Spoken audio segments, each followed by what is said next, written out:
కాదు, నీ పేరు ఉంది ఇక్కడ. సరే, అయితే మాధవిరెడ్డి గారు.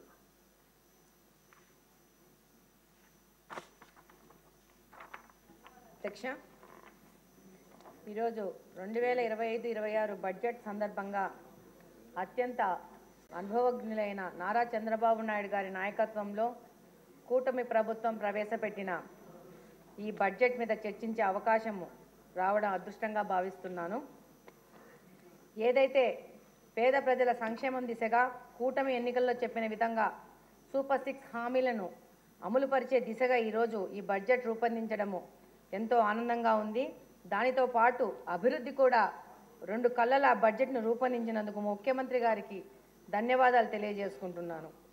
అధ్యక్ష, ఈరోజు ఎన్టీఆర్ భరోసా కింద 27,500 కోట్లు, తల్లికి వందనం కింద 9,400 కోట్లు, దీపం పథకం కింద 2,600 కోట్లు, అన్నదాత సుఖీభవ కింద 6,300 కోట్లు కేటాయించి ఈరోజు ఎన్టీఆర్ భరోసా కింద పింఛన్ను ఒక్కసారే 3,000 నుంచి 4,000కు పెంచి, అలాగే వికలాంగుల పెన్షన్లు 6,000కు పెంచి, అలాగనే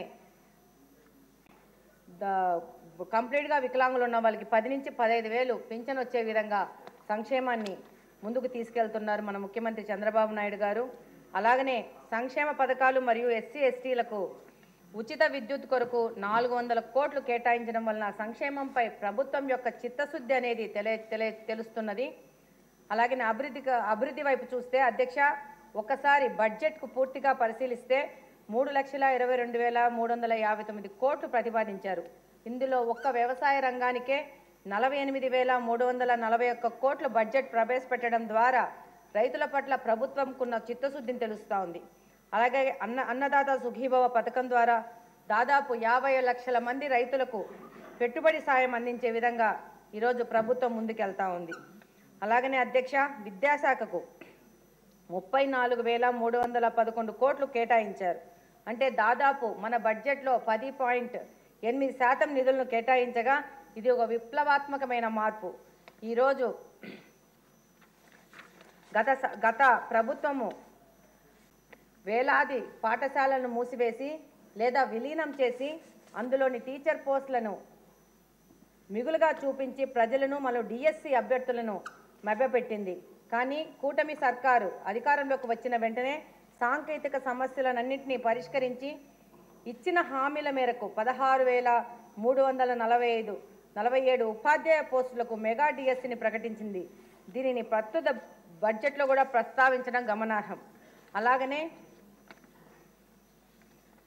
విద్యా భావితరాల భవిష్యత్తుకై మంత్రి గారు నారా లోకేష్ గారు తన చిత్తశుద్ధి తెలియజేస్తూ ఈ యొక్క బడ్జెట్లో ఇంత పెద్ద ఎత్తున కేటాయించడం జరిగింది. ఇది ఆయన ఆలోచన ఘనతకు నిదర్శనం. అలాగనే వైద్య రంగానికి 19,264 కోట్లు కేటాయించారు.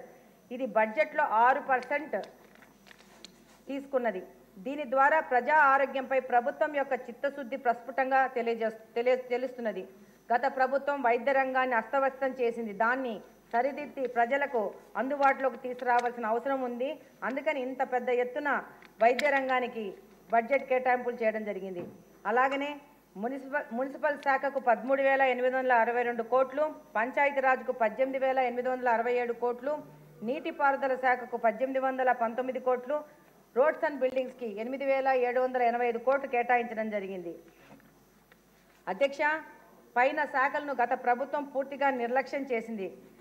గత ప్రభుత్వంలో గర్భిణులు రోడ్డు మీద వెళ్తే అక్కడికక్కడే వాళ్ళకి ప్రసవం అయ్యే స్థితిలో రోడ్లను వదిలిపోయారు గత ప్రభుత్వంలోని పెద్దలు. అందుకే రోడ్స్ అండ్ బిల్డింగ్ శాఖకు ఇంత పెద్ద నిధులను కేటాయించారు. దీనికి ముఖ్యమంత్రి గారికి ధన్యవాదాలు తెలియజేసుకుంటున్నాను. అధ్యక్ష, అలాగనే ఈరోజు నీటిపారుదల శాఖలో పోలవరానికి 6,700 కోట్లు కేటాయించారు. పోలవరం అనేది రాష్ట్రం యొక్క ప్రధాన ప్రాధాన్యత ప్రాజెక్టుగా తీసుకుపోవడం జరుగుతూ ఉంది. రాష్ట్రం యొక్క రూపురేఖలను మార్చే గొప్ప చారిత్రక ప్రాజెక్టు పోలవరం ప్రాజెక్టు. ముఖ్యంగా రాయలసీమ ప్రాంతవాసినైన నేను ఆ ప్రాంత అభివృద్ధికి ఈ ప్రాజెక్టు ఎంతగా ఉపయోగపడుతుందో పూర్తిగా తెలిసినదాన్ని. ఈ ప్రాజెక్టు వలన మా ప్రాంతము హార్టికల్చర్ హబ్గా మారుతుందని తెలియజేసుకుంటున్నాను. అలాగనే ముఖ్యమంత్రి గారు పోలవరం నుంచి బనకచెర్ల వరకు నీటిని తీసుకురావాలనే ఒక పెద్ద భాగీరథ ప్రయత్నంతో ముందుకెళ్తున్నారు. ఇంకా ఒక ముఖ్య విషయం ఏంటంటే అధ్యక్ష, క్యాపిటల్ ఎక్స్పెండిచర్ ద్వారా 40,635 కోట్లు కేటాయించారు. గత ప్రభుత్వము వేల కోట్లు కేటాయించి అందులో 10% కూడా ఖర్చు చేయలేదు. ఆ ఖర్చును కూడా వాళ్ళ సొంత అవసరాల కోసం రుషికొండలో ప్యాలెస్లు, సొంత బిల్డింగులు కట్టుకోవడానికి వాడుకున్నారు. పయ్యావుల కేశవ్ గారు మంత్రి గారు చెప్పిన ప్రకారము క్యాపిటల్ ఎక్స్పెండిచర్ అంటే ఒక భూమిని కొని ఆ భూమిలో ఒక బోరు వేసి పంట పండించి దాని నుంచి ఆదాయం వచ్చే విధంగా వెళ్ళడం అనేది అలా వెళ్ళాల్సిన అవసరం ఉంది. కానీ గత ప్రభుత్వం చేసిన వాటి వల్ల ఎంతో నష్టపోయాము. ఈరోజు ఈ మూలధన నిధి ద్వారా రాష్ట్ర అభివృద్ధి కార్యక్రమాలు రూపొందించుకుంటున్నాయి. ఇకపోతే రాష్ట్రానికి పెట్టుబడులు కోసం ముఖ్యమంత్రి గారు లోకేష్ గారు దావోస్ పర్యటన ద్వారా పెట్టుబడుల వరదకు సృష్టించారు. ఇందువలన 4 లక్షల ఉద్యోగాల అవకాశాలు వచ్చే విధంగా పెట్టుబడిదారులైన NTPC, green energy limited, NHCC, BPCL, Reliance industries, Tata power, Greenko company, TCS లాంటి ఎన్నో కంపెనీలు రాష్ట్రానికి వచ్చి ఇక్కడ యొక్క అభివృద్ధికి ముందుకెళ్తున్నారు. దీనికి కారణం లోకేష్ గారి కారణము. అలాగనే అధ్యక్ష, గత ప్రభుత్వము తెలుగు భాషను కంప్లీట్గా విస్మరించడము, ఇంగ్లీష్ మీడియంను తీసుకురావడము, తెలుగు మీడియం ఉండాలి అని చెప్పిన ప్రతిపక్షాలని ఎద్దేవా చేస్తూ మనం తప్పు చేస్తున్నామని చెప్తున్నారు. యాజ్ ఏ మదర్గా, ఒక మహిళగా నా పిల్లల్ని పెంచుకున్న విధానంలో మదర్ టంగ్ అనేది ఎంత ముఖ్యమో పిల్లలకి అనేది నాకు తెలుసు.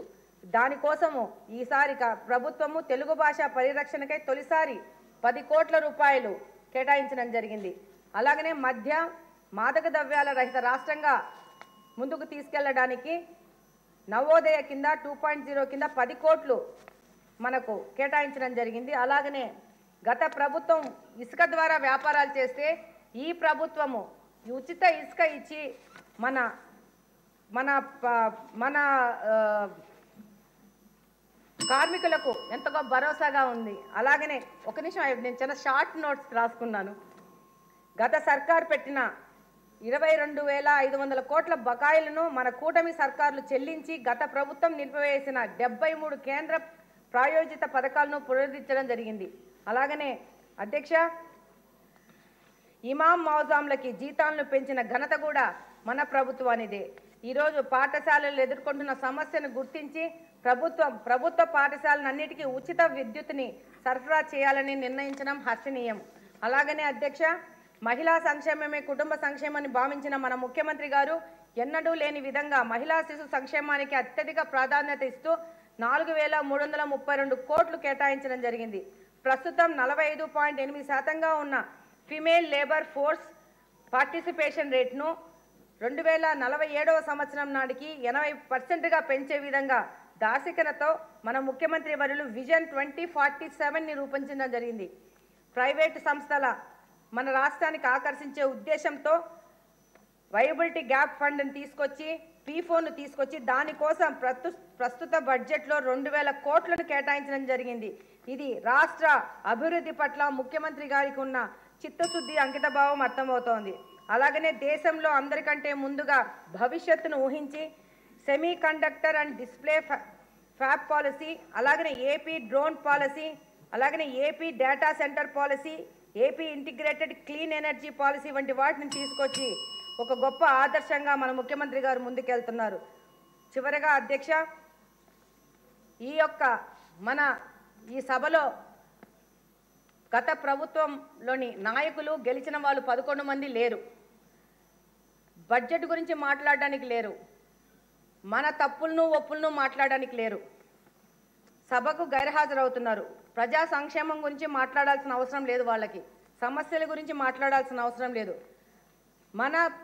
మనకు వచ్చి ఇక్కడికి వచ్చి మాట్లాడి మనకు ఛాలెంజెస్ చేయాల్సిన అవసరం కూడా వాళ్ళకి లేదు.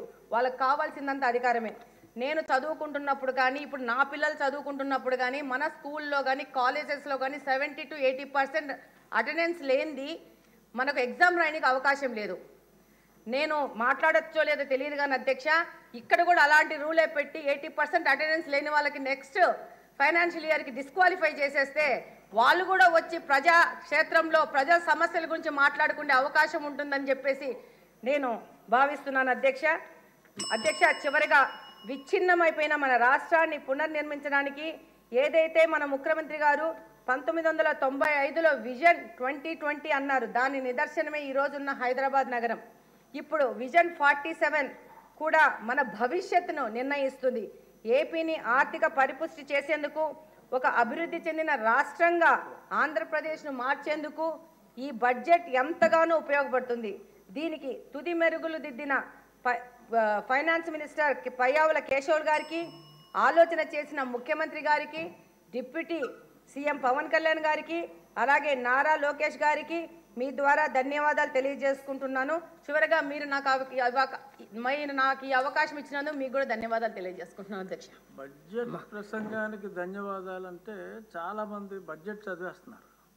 అలా కాకుండా సరైన అంశాలు 2-3 తీసుకుని ఆ అంశాల్లో ఉన్న విశిష్టతని మాట్లాడితే ఈ ధన్యవాదాలు అనే ప్రసంగానికి సార్థకత వస్తుంది. ప్రతి వాళ్ళు కేశవ్ గారు చదివిన బడ్జెట్నే రిపీట్ చేసి దీనికి ఎంత కేటాయించారు, దీనికి ఎంత కేటాయించారు